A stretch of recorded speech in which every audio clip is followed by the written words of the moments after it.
The views and opinions expressed by guests are their own and do not necessarily reflect the views of Forge Fitness and Nutrition LLC, the podcast hosts, owners, employees, contractors, partners, or affiliates. This presentation may include the use of explicit language. Listener or viewer discretion is advised.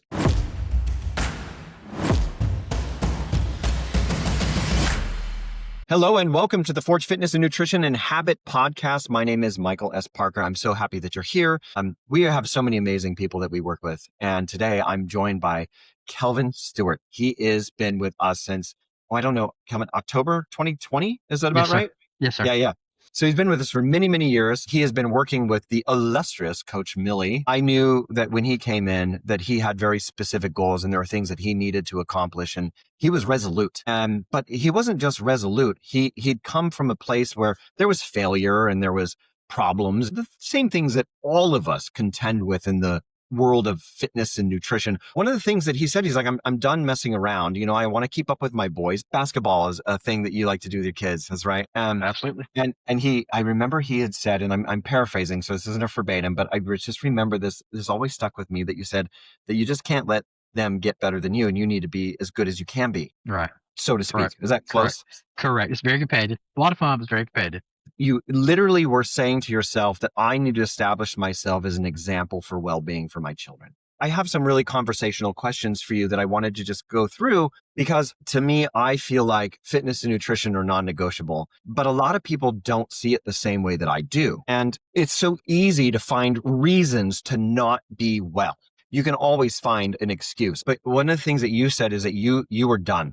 You were sick and tired of being sick and tired, and this was it. You wanted to make like a literal lifestyle change, and you're willing to put in the work, but you had to put the work in with parameter because you're an accountant, if I remember correctly. I'm also older as well. So much older, probably, like a lot of people that do this. Yeah. And so you're busy, and you needed to be able to fit this into a lifestyle that was sustainable. And the numbers speak for themselves, right?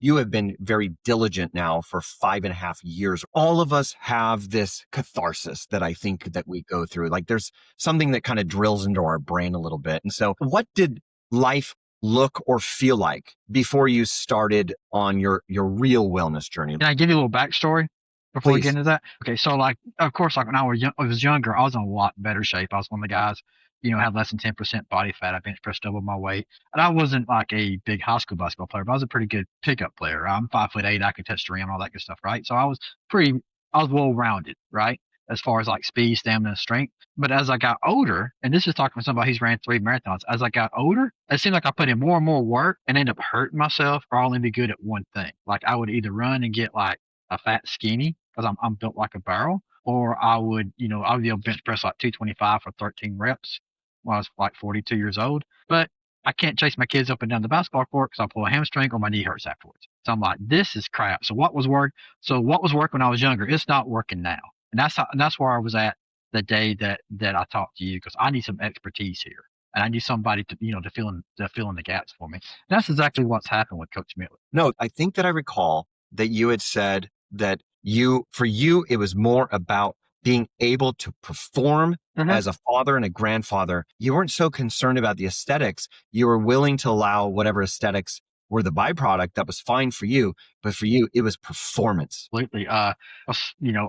And the thing about it is, I feel younger in my 50s than I did in my 40s because of all this, because I thought that athleticism was gone. And you've heard me when I was writing you, it's just hidden. It's not, nothing's ever, and this is the beautiful thing about fitness, things ever, if I could just say one thing and leave right now, nothing is ever over unless you let it be over. It's when we allow it to be over, because you can be fit at 80. It is hard though. We do live in a bit of a fractured society as it relates to what fitness or wellness is. To me, pharmaceuticals and medical intervention care is not preventative, it's reactionary. Managing your well-being starts with thinking about functionality. Are you capable of being the best grandfather that you possibly can be? And are you able to meet those children as they go, so they go from toddlers are crazy. And then you get into the teenage years, and then you get into the adult years, and there's the life cycle. And I just wish that people would, and they don't, clearly, appreciate that fitness and their nutritional habits aren't just about them, they're about their legacy. Yeah, yeah, exactly. Especially like, I'm gonna be sexist here for a second. Like as men, especially middle aged men, we won't hardly do anything for ourselves, but we'll bend over backwards for like our kids, our grandkids, somebody we work with. And so like I like to put this like I don't know if you ever heard the book Love Does. I've So heard of I it. love my kids, I love my grandkids.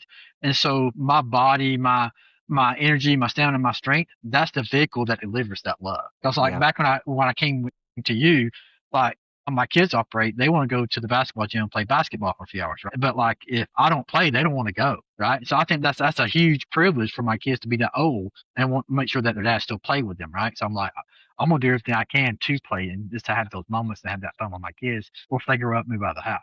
And so I'm living that with my grandkids because I'm here in Georgia, right? August, it's gonna be like 97 degrees, 100% humidity.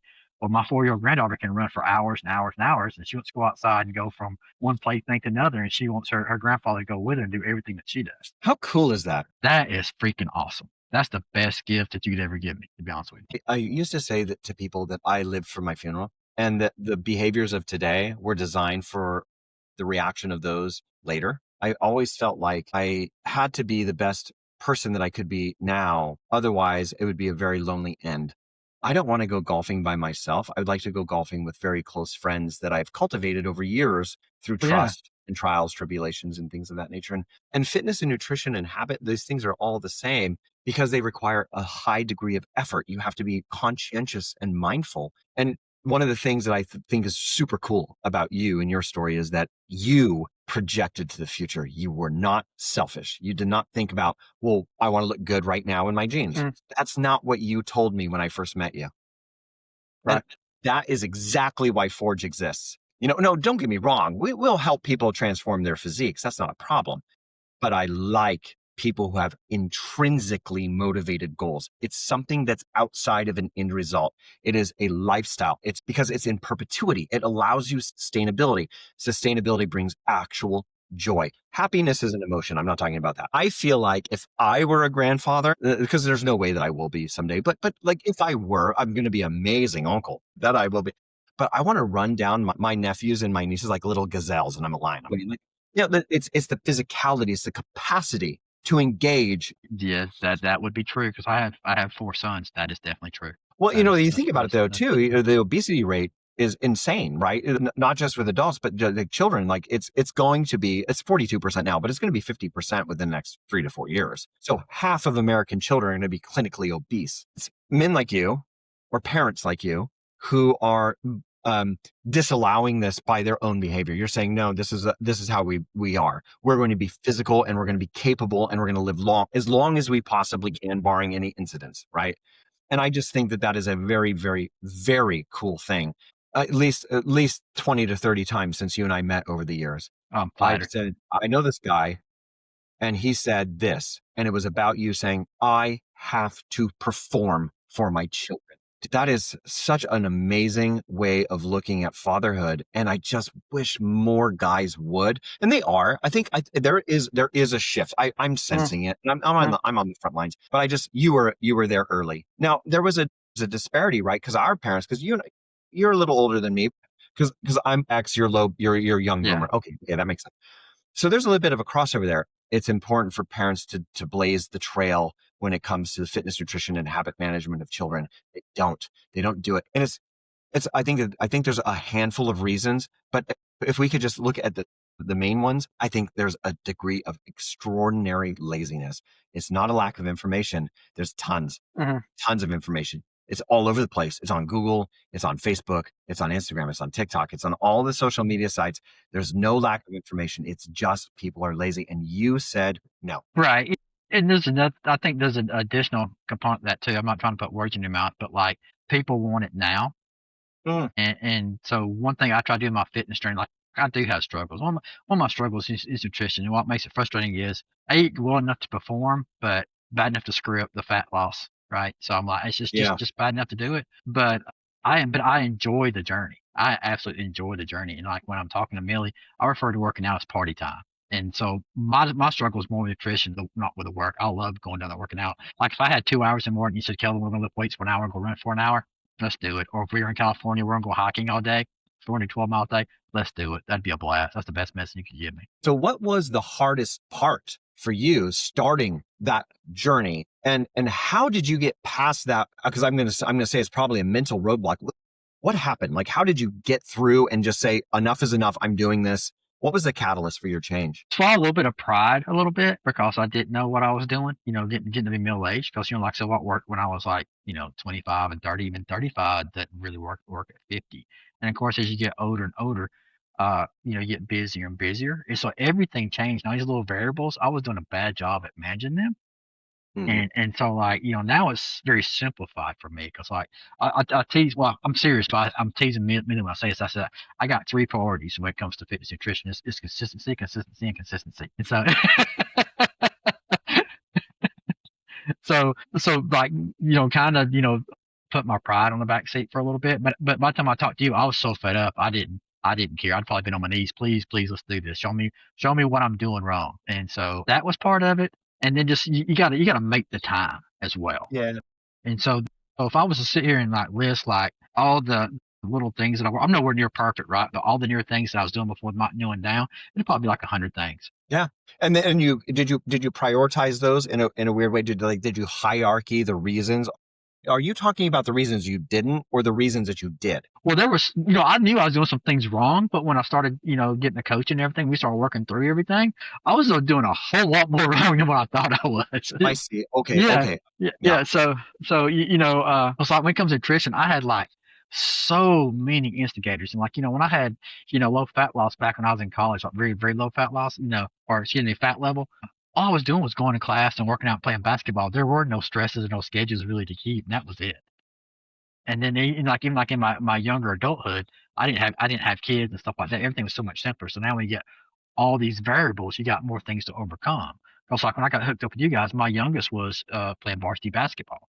Well, you want to try to get up at 4:30 or 5 o'clock in the morning to work out, but you might be 2 hours away at 11 o'clock on a weeknight, wait for him to finish up a game. So you really do find out how bad you want to do something, and you do get to the point like I rather lose like half an hour of sleep and go do it than sit lay here and sleep. And I see that the rewards, the return on investment in accounting speak is so much more greater than if I lay there and sleep. Yeah.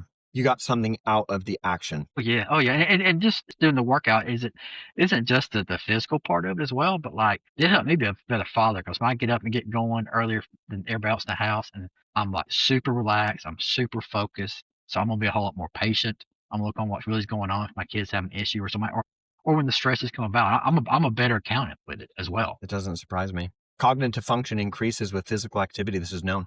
Mhm. It's this empirical. Yeah. And it's so frustrating, I think, for fitness professionals, like high level fitness professionals, because we know the advantages of consistency and moving the body and eating well. Getting through the noise is extraordinarily difficult to do. And you had to cut through your own personal noise, like, because there's the internal things that Kelvin Mhm. says to himself. Mhm. And there's the external things that friends or family say, whether they're trying to help or not. That's not the point. The point is that there's things that are said. But then social media, you open up social media, and then all of a sudden, like, there's a whole new standard there that you didn't even know Mhm. existed. Mhm. And it seems to me that you just kind of rejected a lot of that, and you had focused in on, what can I do now? Exactly. You're spot on there. You're spot on there. And like Coach Millie is like pivotal, and she's in the middle of all that, right? And what I know coming into this as far as fitness goes, and then like what I know how to do if I want to, build certain muscles or work out, or if I want more stamina, more strength. I know a lot of that. I know what like that. I know what kind of works with me. But then like so Millie's adding the 15 or 20%, but it's the 15 for 20% difference maker. Because you have that knowledge, right? And so I've loved working out since I was like in the 5th grade, right? I've always enjoyed it. But like it might have been the second week Millie and I were together. We had that conversation, was in the sweet Millie way. She said, Kelvin, you need to learn how to behave. Because I was thinking like, this is great. I got all this expertise. She's got this beautiful workout plan. I'm so excited to get to do this. And so I did. I hurt my shoulder, right? Mhm. But it was because I was pushing it like way. I was writing a check my body couldn't cash, right? This is what I was doing. And so from there, we learned a beautiful thing about how I'm working hard, I'm developing, but I'm not hurting myself. Yeah, that is so easy to do. It's very simple to slide into this like over exuberance, and you think that if you push harder, you're going to get more return. One of the things too, like Millie and I were just talking about this not that long ago. We were talking about the importance of tempo in training. One of the things that we talk about is the propensity of clients to think that more is better. They think that more is better in exercise and less is better in nutrition, and it's exactly wrong. It is. It is. Kelvin needs Kelvin's world. You need your workouts, you need your nutrition, not someone else's. If you're savvy enough, like you could probably muddle through, but there's nothing better than having a coach there to say, "What are you doing, man?"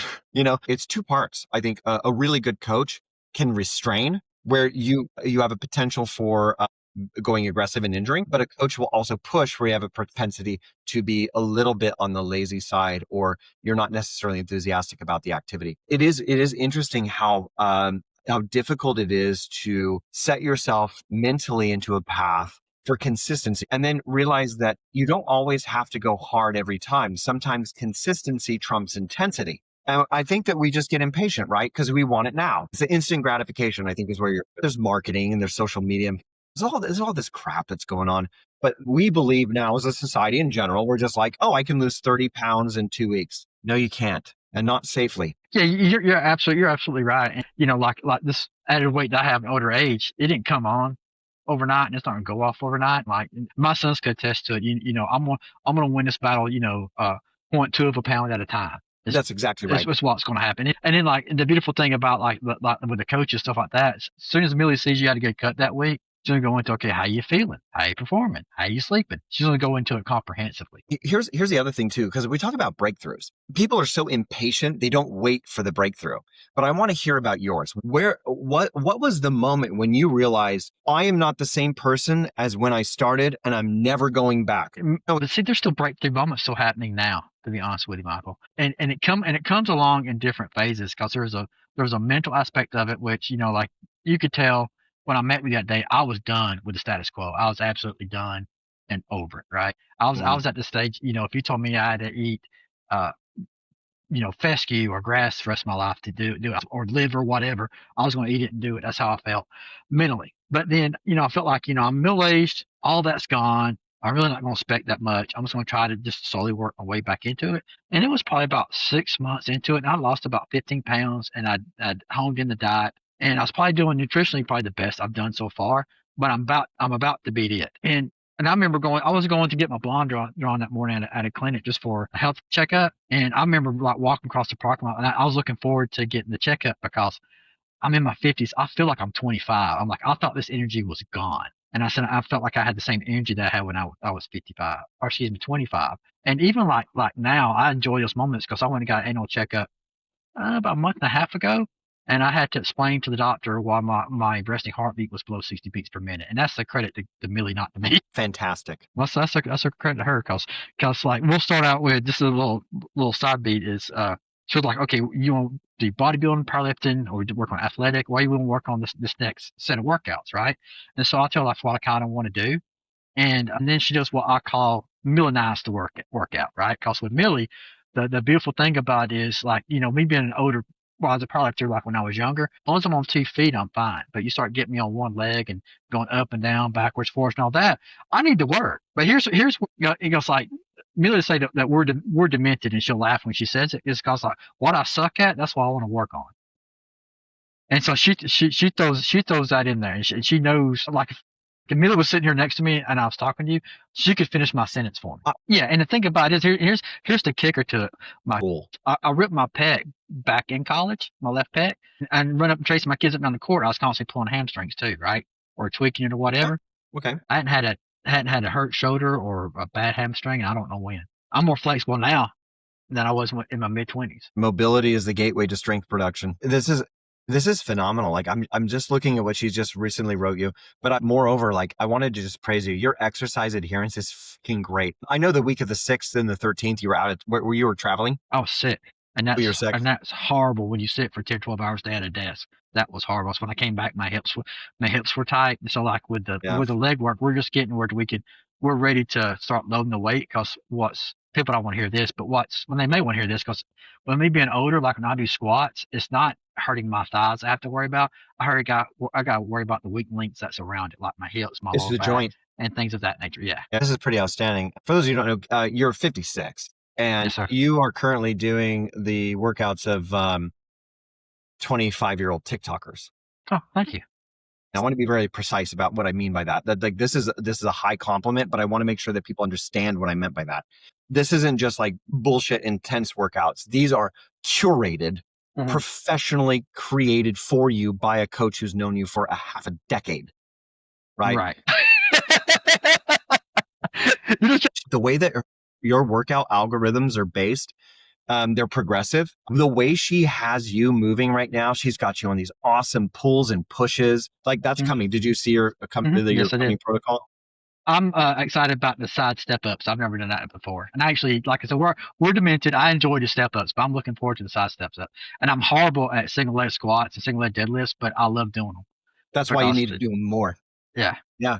And but at your age, it's exactly what you need. And Mhm, what she's got programmed for you, your strength endurance protocol that starts on the 17th, mhm, today being the 10th. I look at this and if I didn't know you and I mhm. saw this, I think she's training an athlete. Oh wow, thank you, thank you. And then what's interesting is you absolutely have earned it. We walked the path together.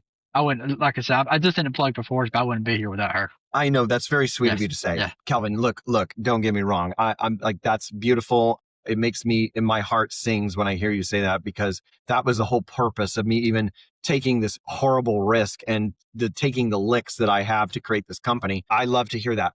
Like, but let's be honest. None of this would work if you didn't do it. I appreciate that, but I don't feel like I'm doing it alone. I got a lot of help. And you're talking about kids, like, my 24-year-old, my 21-year-old still live with me, and they're like, whatever you need to do. They're like fully, like, they'll want to hear about the workouts and stuff like that. I guess that their old man is still trying. See, And again, see, and they're so much more athletic. you just it's just more credit to you. Kelvin, you're a very, very generous man. You're very careful and considerate about the way that you say things. I appreciate that. But I want to make sure that you are very aware that none of this would have happened if you did not do it. Yes, Millie is there. We're always here. We're never going to not be here for you. But the fact that you followed through and you did the hard work yourself, she can build you the best workout program on the planet. But if you don't do it, it doesn't matter. You are doing it. Your exercise adherence is so good right now. You're even running. When I met you for the first time 5.5 years ago, you said you couldn't run. Yeah, everything. I would hurt myself. I wouldn't do it for like about maybe 4 or 6 weeks. And I would end up hurting something, either like my knee or my hamstring or something like that. And I wasn't flexible. That was a big issue as well. Well, I can literally see right here everything that you're doing. I can even tell you how much you're lifting. I am really impressed. Your force production has gone up so much. Okay, so for example, I'll give you a good example. Barbell sumo deadlift. You're pulling 135 on 4 sets of 10 to 8. And what does she have your tempo at? Are you on a 202? Probably. When you Yeah. say 202, like how many minutes or seconds? 2 seconds up, 2 seconds down. Yes. Kettlebell figure eights. No, thank you. But good for you. I love those.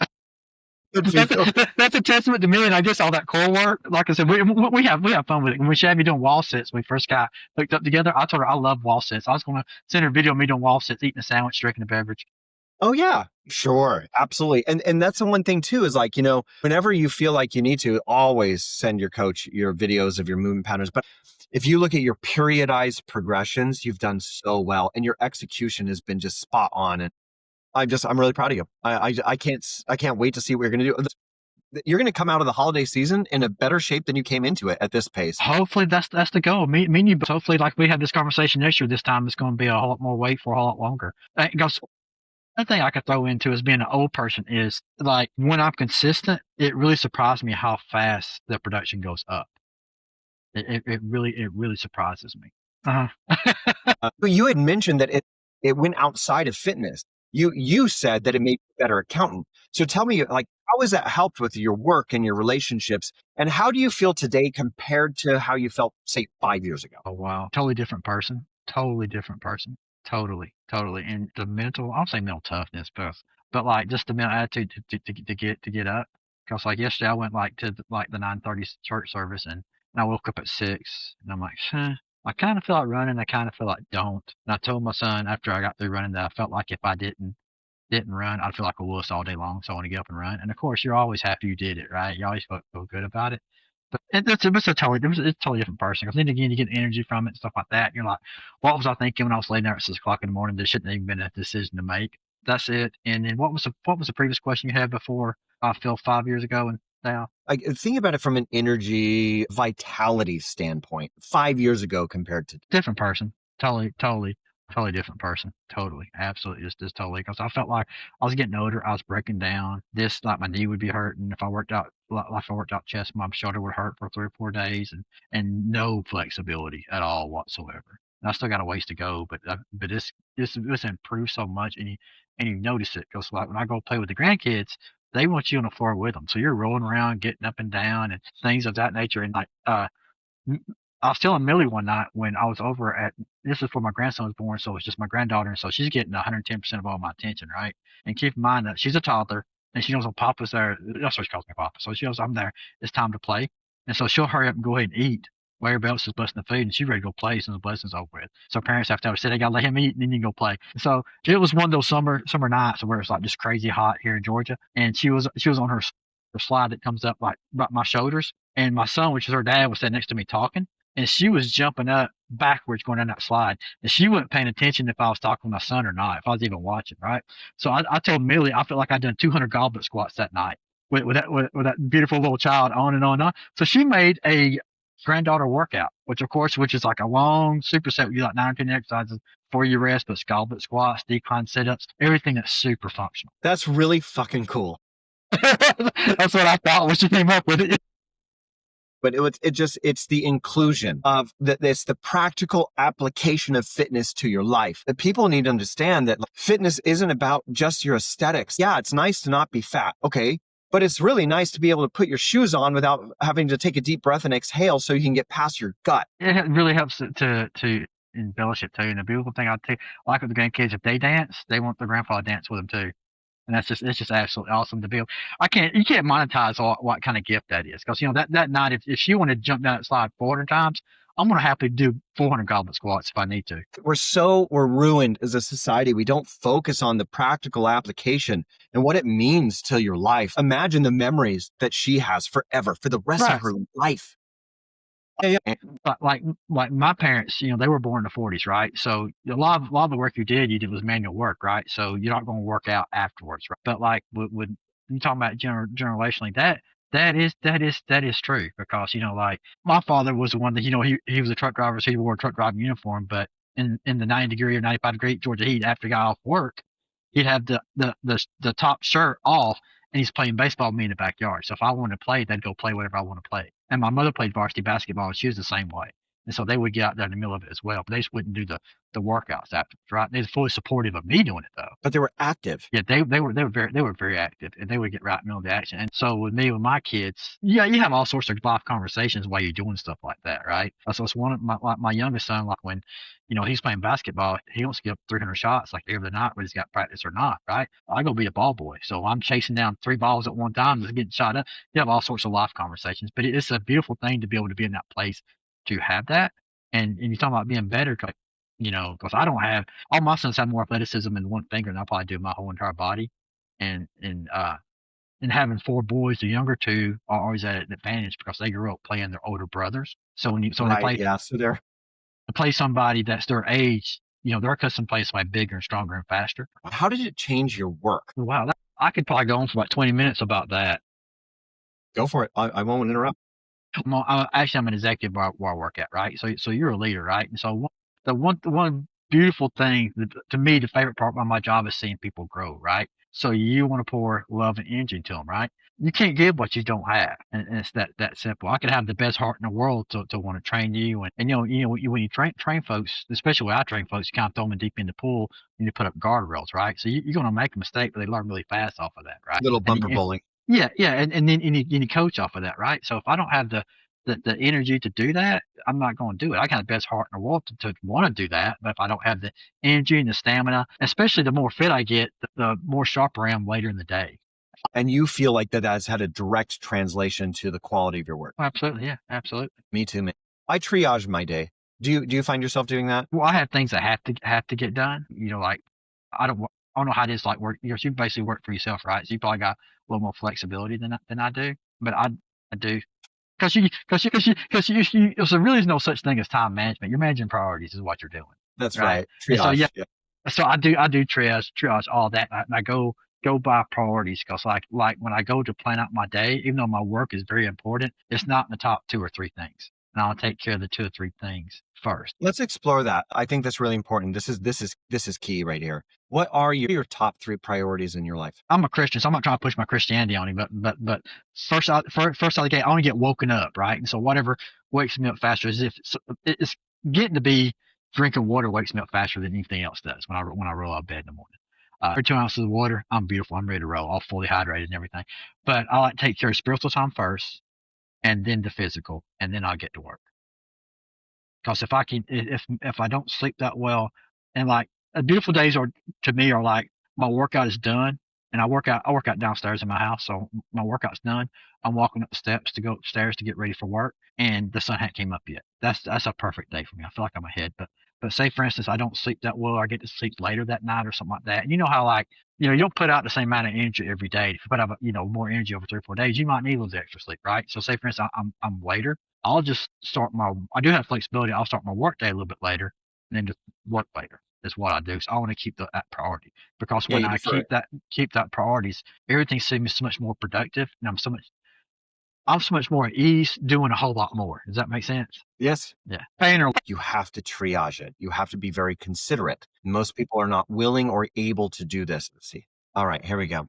This is Kelvin's calendar. So every single day that you see a blue check mark means that he hit his workout. Now, there are ancillary check-ins here. Millie has scheduled stretches and stuff like that. So this is August. yeah, they're still This is going on. this is September. And this is October. So these are the 2 weeks you were sick. But okay, so you were unsick for the week of the 20th. And look at this, perfect adherence and supplemental running. This is fantastic work, my man. I've already looked at what she's got planned for you. It's going to be delightful. I think you're going to really like it. It's a direct progression off of your pull, push, and leg system that she's created. Very well done. But look at this. I'm going to go back into July. Here you're in June. Look at all the blue check marks. Just you're hitting them, man. You're hitting them. I mean, like April, you had a little bit of a rough go here. What, 2 weeks? No big deal, man. Just absolutely fantastic. That right there, that consistency creates an interpersonal trust. You are starting to believe yourself. Yeah. And that means that when you look at your day and you have other things that pop up, and this is where I was going to talk about triage, you don't let other things affect you. There's no excuse. In your mind, in the Kelvin brain, you're like, must do workout. Workout will be completed. This is what we need to get to. Yeah, we line up almost like that because like the reason why I do my workout in the morning, that's where I can most easily protect it, right? Because like the company I work at, like I worked at companies before where if you're not there at 7 o'clock, even though everybody's professional, right? They don't care if you show up at 8, 7, 8, or 9. As long as you get the job done, the bosses don't care, right? But if you show up at 7:10, 95% of people are going to be there because they get in, get it done, and they get out, right? Where I work at now, they usually start work about 8:30 or 9. And so that way I'm not getting calls and emails or anything urgent early in the morning. And two, my house isn't stirring at 6 o'clock in the morning because, having younger folks, their work hours and everything is for later. So that's perfect quiet time for me to get it done where I'm landing. Because, like I said earlier, you can't give away what you don't have. So if you don't have love, you don't have energy, you can't give it away. Some people like to put fitness in its own place, nutrition in its own place, and behavior or like habit in its own place. I don't do that. It's all. But what advice would you give somebody who's maybe listening or watching and they're like, I just can't get started? Start small and just build upon each day. I get excited when I do 4 more reps a day, or if I cut off 10 seconds off a run, right? And Coach Millie being Coach Millie, I'll run the very next day after leg day. We judge those 2 days together, right? Because it's like I intentionally I always go up on my legs, but I could probably go up more if I wasn't running the next day. But we do that intentionally because the whole focus is to be an athlete, right?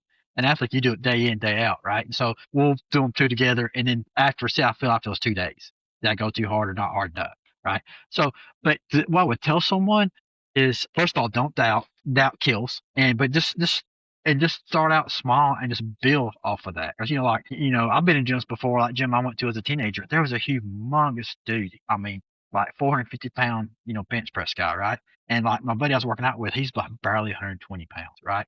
And he would be so not so nice. And he bumped into him and goes, "Excuse me." And he was talking about the reason why he's nice to people, something that's half his size, is because he goes, I was once that guy. And he's growing into how he was. So I mean, there's the only limits you have. I know I'm being scattered here. One, don't ever give up. Nothing's ever over, no matter what you think. Nothing's ever over. And then two, just keep building off from where you're at. And the race is yours. The race is yours. And I love to compete, but the favorite person I love to compete with is myself. And I want to be, and like, my thoughts tomorrow and going to that workout is be better than I was the one before. Now, if something happens, I mean, I don't say like, when I say this doesn't take talent, like I don't have to throw a basketball 103 miles an hour. I don't have to make like a 40-foot jump shot, right? So if I just keep coming, I'm going to win. It's just a matter of time. I'm going to win and enjoy the journey because there's so many good things that comes with it, and the endorphins, the energy. Because you heard me say before, when I go to work out, I call it party time because I completely detach from the world. I think that's really important. Don't give up, because that's so easy, right? 'Cause, you said it earlier. You said instant gratification. We want it now. And if it doesn't happen immediately, people quit so fast. And I think that is just self-sabotage at the highest order. And you've gone through it, man. Like you've definitely gone through it. Oh, I have, because like you noticed, the missing workouts. I'm an accountant. That was in April. What happens in April? The first 4 months of the year is always the roughest for an accountant. But you learn things to go around that, because I was I'm going to do the whole entire workout, or I'm not going to do it at all. And then Mill and I would talk, All or nothing.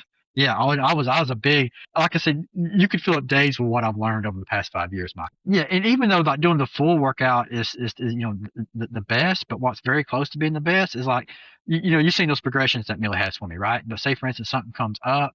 Say for instance I can't do my workout in the morning, 5:30 a day, and I got to be somewhere at 7. So okay, so I probably got a good 30 minutes that I can probably work out, right? And 5 to 10 that's going to be warming up and stretching and getting the weight warmed up, right? So like so whatever's compound movements, that's why I will focus on that time, and I wouldn't do the ancillary stuff. Does that make sense? So if I had Yes, still keeps the progress going forward. It doesn't halt it.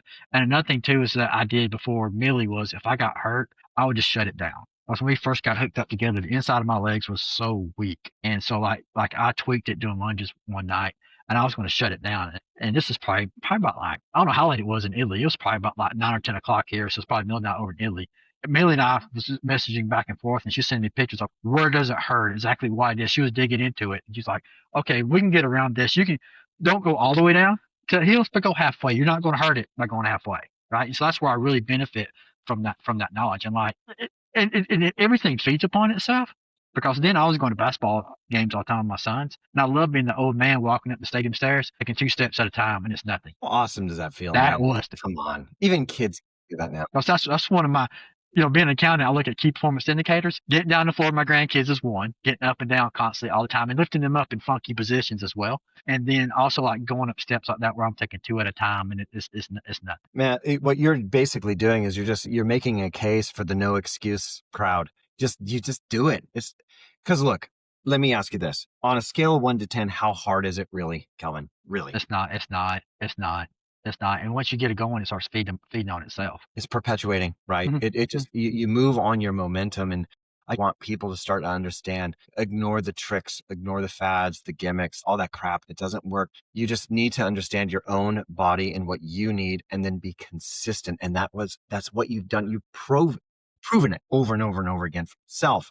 And looking back though too, because like now there's a reflective aspect of this. What are you most proud of when you think about what you've overcome? I had no idea it would be this good. I had no idea it was this good. Like, what was I expecting was going to be a win when we first talked was like a dot on the horizon behind me. I had no idea it was going to be this good. When you say this good, are you talking about like how much more force you can produce, how well you feel? Like when you say this good, like how do you mean? All of that and then some. Like just going out through my day, and how you do have the energy. Like I want to, not to sound like goody two shoes, but I want to be good to people, right? I'm in my mid-50s. I want to be good to people, and however I can pour into you, I want to pour into your, walk with you, whatever.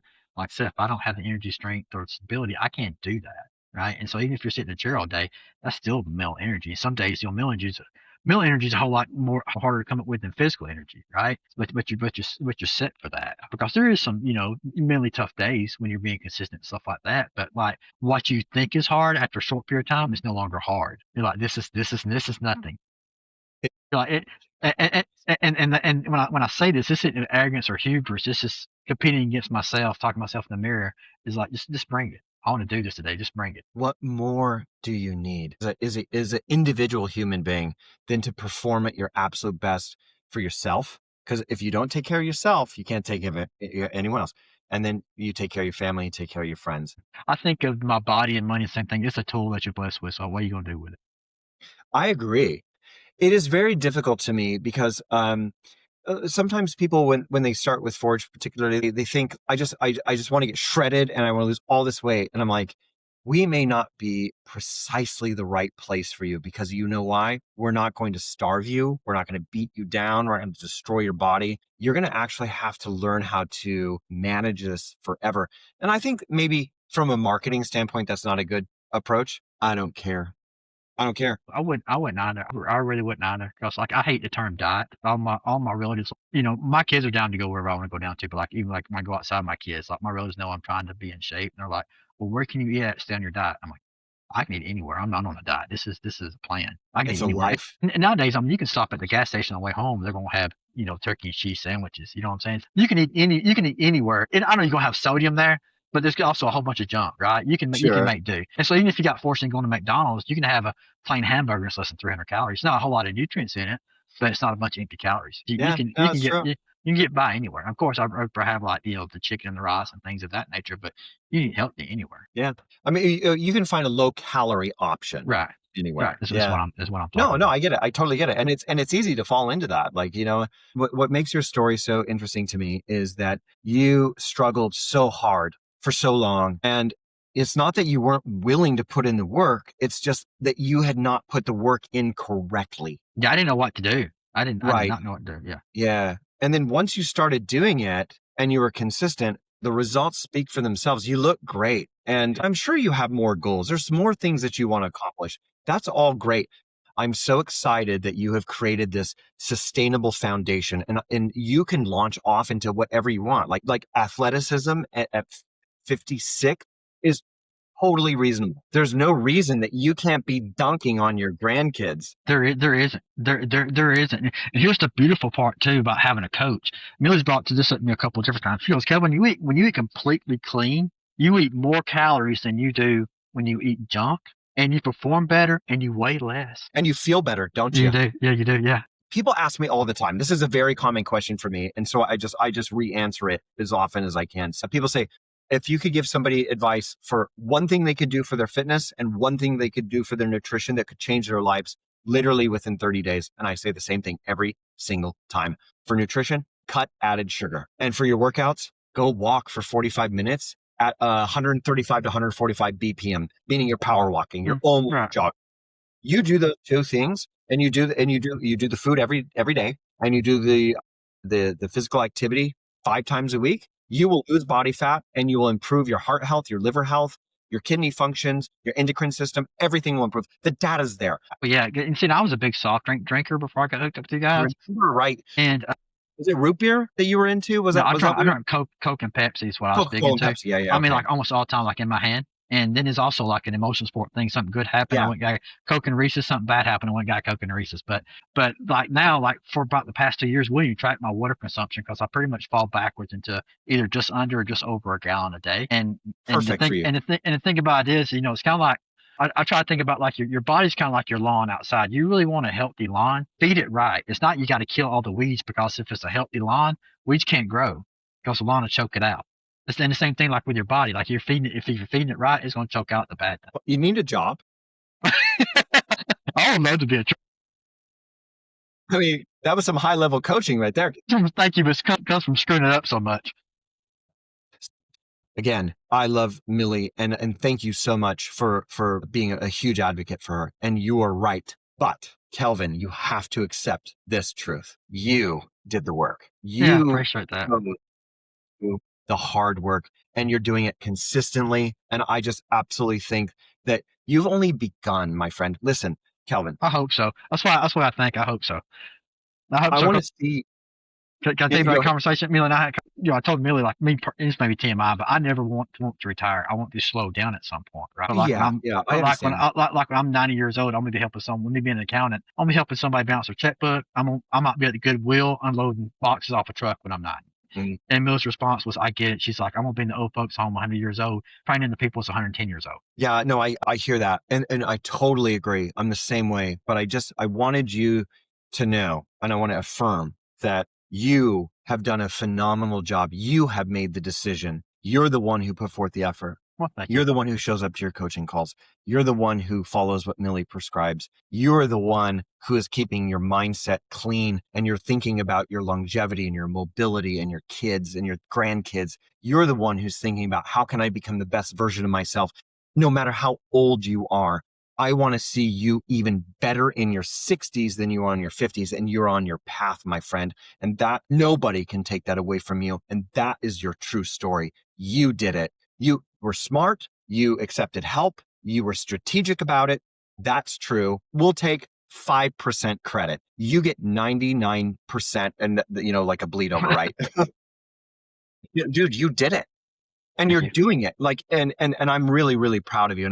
And that is the whole point of our conversation today, was to hear the struggle, to listen to the journey, and to hear how you're telling people, let's do it, right? That was your message. Yeah, and you'll do it. Doesn't have to look like anybody else's. It can be just however you do it and whatever mode you do it. Just do it. Whether it was with us, whether it's on your own, I don't care. What I care about is that people become well. We are a sick society. Children are massively obese, and it's getting worse, and it's going to continue until people stop it. And you know what's going to stop it? It's guys like you who have kids and grandkids who say, nope, not, we're stopping right now. You're going to be fit, and watch. I'm going to show you exactly how to dunk this ball, because you can touch rim, Right. and you Right. want to be able to do that into your 60s and to manage. Like I said, you and I had this conversation. You said that you do not want your grandkids to press you on the court in your 60s. You said that in our first call. True. That's very true.